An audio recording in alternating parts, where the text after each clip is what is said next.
अस्सलाम वालेकुम नाजरीन, आप देख रहे हैं कश्मीर क्राउन और मैं हूं आपकी मेज़बान उरफाना मुनीर। आज हम मौजूद हैं या ऐसा कह सकते हैं कि आज हमारे साथ जुड़ चुके हैं करनाल की जानी मानी शख्सियत जावेद लुन साहब, जो कि जिन्होंने रिसेंटली ही बीजेपी पार्टी ज्वाइन की है। आइए हम इनसे बातचीत करते हैं कि इलेक्शन से पहले क्या बीजेपी नए कदम तहसील करनाल के अंदर उठाने वाली है। सबसे पहले वेलकम सर आपका कश्मीर क्राउन में। जी शुक्रिया।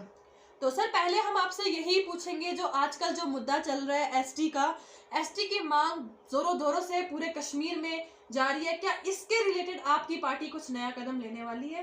जी मैं आपको बताऊं, ये देखिए, ये मांग जो है, हमारी डिमांड जो है, ये पुरानी है। 70 साल लगभग पुरानी मांग है हमारी, लेकिन आज तक किसी भी हुकूमत ने इस मांग को पूरा नहीं किया। तो जो हमारी भारतीय जनता पार्टी है, उसने इसको समझा और देखा, आवाज़ उठाई।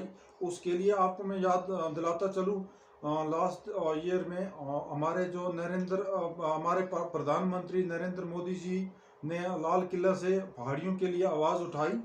और उसके बाद हिंदुस्तान के पार्लियामेंट में हमारे होम मिनिस्टर अमित शाह जी ने पहाड़ियों की आवाज़ उठाई। उसके बाद बताऊं मैं आपको, ये लास्ट टाइम जो कश्मीर में उनका दौरा था 3-4 रोज़ का, उसमें भी पहाड़ियों के लिए उन्होंने आवाज़। तो इससे इंशाल्लाह लगता ये है हमें, अब हमारी जो मांग है, अब हमारी जो डिमांड है, वो इंशाल्लाह पूरी होगी। सर हम पहाड़ियों को सेंटर में कोई भी रिजर्वेशन जो है नहीं है। हमारे बच्चे चाहे यूपीएससी आईएएस जिसका भी एग्जाम देते हैं, उसका फॉर्म जो है वो जनरल में भरते हैं। तो क्या आपकी पार्टी इसके लिए क्या कुछ करने जा रही है? जी यही चीज़ है ना, इसीलिए ये जो हमारे हक जो हमें नहीं मिल रहे हैं, इसी के लिए हमारी ये जदोजहद है। हमारी पार्टी ने भी इसी पे आवाज़ उठाई है कि ताकि जो चीज़ें ये सेंटर्स पे ये नहीं कर सकते, हमारे आईएएस आईपीएस केएस जैसे बच्चे जो हमारे भी वहाँ पे एग्ज़ाम जो देते हैं, उनमें इनको कोई भी कोटा नहीं मिल रहा है। उसी के लिए, उसी को हक दिलाने के लिए हमारी भारतीय जनता पार्टी ने हमारी पहाड़ियों की आवाज़ उठाई, हक दिलाने की बात की है। सर करनाल के अंदर जो भी जितने भी पार्टीज है, उनका सिर्फ और सिर्फ यही कहना है कि बीजेपी एक ड्रामा है, बीजेपी सिर्फ ड्रामे कर रही है। उसके रिलेटेड आप क्या कहना चाहते हैं? जी मैं आपको ये बताऊं, देखिए, बीजेपी अगर ड्रामे कर रही है तो उसका ड्रामे का भी अंदाज आप देख सकते हैं। उसका ड्रामा यहाँ पे क्या है। देखिए, बीजेपी जब से आई है, उन्होंने जो भी स्कीमें लॉन्च की, दिल्ली से जो स्कीमें लॉन्च हुई हैं, वो हमारे यहाँ तक पहुँची हैं। देखिए आप, 6-6 हज़ार रुपये जो किसानों को मिल रहा है, वो आपने देखा, सब लोगों को मिल रहा है। गैस चूल्हे मिले उन लोगों को, मुफ्त राशन मिला उन लोगों को।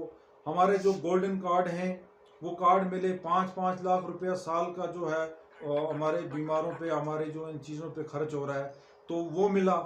उसके बाद श्रम कार्ड जो निकाला गया है, मजदूर कार्ड जो है हमारा, उस पर मजदूरों के लिए कितना बेनिफिट है, आने वाले टाइम में आपको वो भी दिख जाएगा। तो ये चीज़ें ग्राउंड पे दिख रही हैं। ये ड्रामा है या ये कुछ हमारी पार्टी की काम है, कारकर्दगी है, ये सामने दिख रही है।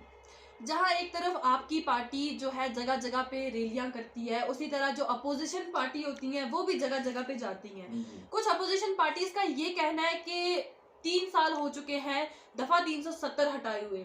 भाजपा ने क्या किया? तहसील करना की बात की जाए, जैसे कि आपने रिसेंटली बीजेपी ज्वाइन किए, तो आपको भी पता होगा कि बीजेपी ने क्या किया, क्या कुछ डेवलपमेंट्स जो है वो बीजेपी की वजह से करना में दिखने को मिली। देखिए जी, मैं आपको ये बताऊं, ये हमारी ये चीज़ें सारी सामने हैं। आपने देखा होगा, हमारी जो रोड्स का काम है, हमारी रोड्स जो हैं, वो 70% लगभग मैग्नेमाइज हो चुकी हैं। तो इतना फास्ट काम किया गया है। पहली बार 75% जो R&B की रोड्स हैं, वो कंप्लीट की गई हैं। बाकी जो अदर रोड है, उन पे काम चल रहा है जोर खरोश से।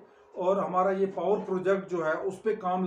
तो बाकी चीज़ें जो हैं वो भी आहिस्ता आहिस्ता हो रही हैं। हमारे यहाँ पे दूर दराज का इलाका है, लेकिन जो हमारी ये जो हमारी बीकन्स की रोड है, ये भी आपने देखी होगी कि फर्स्ट टाइम जो है ये कंप्लीट, जो साधना से टंगडार तक रोड थी, ये पूरी कंप्लीट मैक्सिमाइज हो गई है।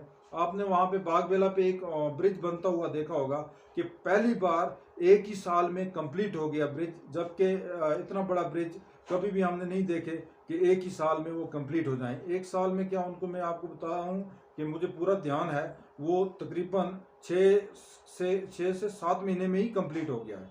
अब आप ये देखिए, ये चीजें ग्राउंड पे ही दिखाई देती हैं कितना फास्ट काम हो रहा है। जैसे कि लास्ट टाइम आपको पता है आपके पार्टी के प्रेसिडेंट रविंद्र रैना जी वो कि तहसील करनाल में आए पहली बार हिस्ट्री में, जिन्होंने जहां पर उन्होंने सबसे बड़ा जो वादा किया वो था करनाल के लोगों को टनल देने का।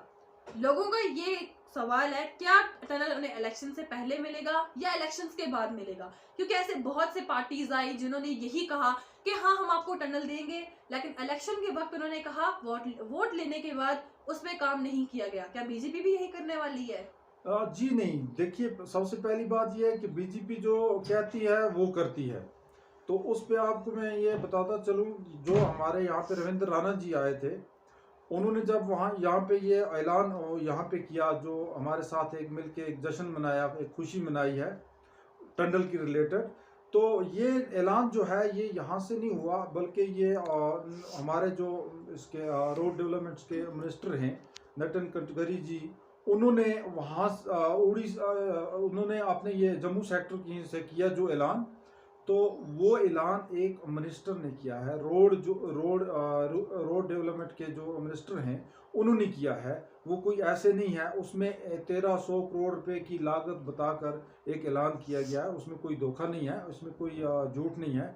बाकी रहेगी बात, ये काम इलेक्शन से पहले शुरू होगा या इलेक्शन के बाद शुरू होगा।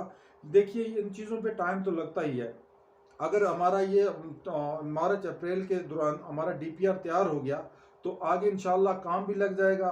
इलेक्शन के दौरान हो, इलेक्शन के पहले हो, इलेक्शन के बाद हो, लेकिन टंडल का काम ज़रूर होगा, ज़रूर होगा।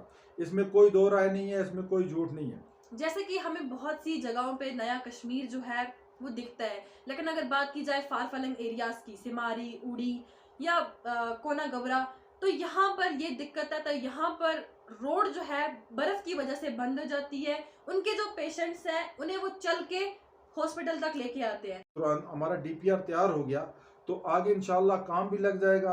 इलेक्शन के दौरान हो, इलेक्शन के पहले हो, इलेक्शन के बाद हो, लेकिन टंडल का काम ज़रूर होगा, ज़रूर होगा। इसमें कोई दो राय नहीं है, इसमें कोई झूठ नहीं है। जैसे कि हमें बहुत सी जगहों पे नया कश्मीर जो है वो दिखता है, लेकिन अगर बात की जाए फार फ्लंग एरियाज की, सिमारी, उड़ी या कोना गवरा, तो यहाँ पर ये दिक्कत है। तो यहाँ पर रोड जो है बर्फ की वजह से बंद हो जाती है, उनके जो पेशेंट्स हैं उन्हें वो चल के हॉस्पिटल तक लेके आते हैं, पानी उन्हें बंद कर दिया जाता है, बिजली उन्हें काट दी जाती है। क्या इस हवाले से बीजेपी कुछ करने जाएगी उन लोगों के लिए जो एकदम बैकवर्ड और एकदम फार फ्लंग एरियाज में रहते हैं? देखिए जी, हमारी ये कोशिश यही रहेगी कि उनके लिए भी इंशाल्लाह जो हमारे यहाँ पे मशीनरी काम कर रही है, हमारा R&B काम कर रहा है। तकरीबन आपने देखा होगा परसों ही बर्फ़ यहाँ पे जब गिरी तो उसी दिन भी जो हमारी लिंक्स रोड हैं हॉस्पिटल तक, जो भी नज़दीकी रोडें थी वो एकदम खोलेगी, और ताकि जो पेशेंट्स हैं या कुछ किसी की कोई मजबूरी है वो एकदम यहाँ तक पहुँच सके। तो हमारी यहाँ पे कोशिश बराबर जारी है, हमने नज़र रखी हुई है, और हमारे डिपार्टमेंट्स जो हैं वो भी पूरे कॉपरेट कर रहे हैं, अच्छी तरह काम भी कर रहे हैं। इंशाल्लाह जो आगे आने वाले दिनों में और भी इसमें इजाफा हो जाएगा। हमारी मशीनरी कुछ कम है, वो भी लाई जाएंगी। आपको नहीं लगता कि एसटी से अच्छा हम करनाल के लोगों को एएलसी मिल जाता? क्योंकि जहां पर पहले हमें झगड़े हिंदू मुस्लिम पे दिखाई दिए जाते थे, आज पहाड़ी गुजर जो है यहाँ पर ये जो झगड़े किए जा रहे हैं, क्या हमें इससे एलसी मिल जाता, एएलसी मिल जाता, तो शायद वो झगड़े और वो फसाद कम हो जाते। देखिए ये तो एएलसी पे हमारी जो करना कंजुंसी है ये तो डिज़र्व करती है, हमें एएलसी होना चाहिए। ये हमारी तकरीबन जब से हम आए हैं हमने एक डिमांड्स रखी हुई है, हमारी गवर्नमेंट से डिमांड, अपनी गवर्नमेंट से डिमांड रखी हुई है कि हम डिज़र्व करते हैं। हमने रविंद्र राणा जी को पूरा ये घुमा के दिखाया कि बॉर्डर्स के नज़दीक वो गए और टिटफॉल पे गए, वहाँ से वो वापस तकरीबन पूरी करनाल में घूम के गए। वो उनको हमने दिखाया, ये देखिए जी हमारी जो करनाल कंस्टिट्यूंसी है ये बॉर्डर के बिल्कुल नज़दीक है, तो ये डिज़र्व करती है एएलसी के लिए। हमें एएलसी होनी चाहिए, वो हमारा हक है, और इंशाल्लाह इस पे भी बातचीत हो रही है। हमारी गवर्नमेंट इस पे भी देखेगी, इसको भी हमें इंशाल्लाह ये हक भी हमें मिलेगा। बहुत बहुत शुक्रिया जावेद साहब आपका। तो नाज़रीन, ये थे हमारे साथ बीजेपी के जस्ट ही जुड़े हुए एक मेंबर जिन्होंने यही कहा कि आने वाले कुछ इलेक्शंस में आने वाले इलेक्शन से पहले बीजेपी बहुत से नए कदम उठाने वाली है, और आज तक बीजेपी ने बहुत से नए कदम जो है वो तहसील करनाल के लोगों के लिए उठाए। बहुत बहुत शुक्रिया जावेद सर आपका फिर से एक बार। जी शुक्रिया। नॉर्थ कश्मीर में पहली बार डायरेक्शन सिनेप्सिस एडुकेयर लेकर आए हैं कोटा और दिल्ली की टॉप मोस्ट नेशनल लेवल की फैकल्टी जो प्रोफेशनल वे में बच्चों को फाउंडेशन क्लासेस 8 से 10th और 11th-12th neat and IIT JEE के लिए तैयार करेंगे। हमारी कोटा फैकल्टी टीम ने हजारों स्टूडेंट्स का डॉक्टर और इंजीनियर बनने का सपना पूरा किया है। करियर काउंसलिंग या किसी भी क्वेरी के लिए आप डायरेक्टली सोपोर में मौजूद हमारी कोटा फैकल्टी टीम से राब्ता कर सकते हैं। विजिट करें direction Synapsis Educare, Sopore campus opposite general Sumo stand, Sopore, branch Karannagar, Srinagar. For more info, you can dial our numbers 7006 280764, 9419024223, 9149741386.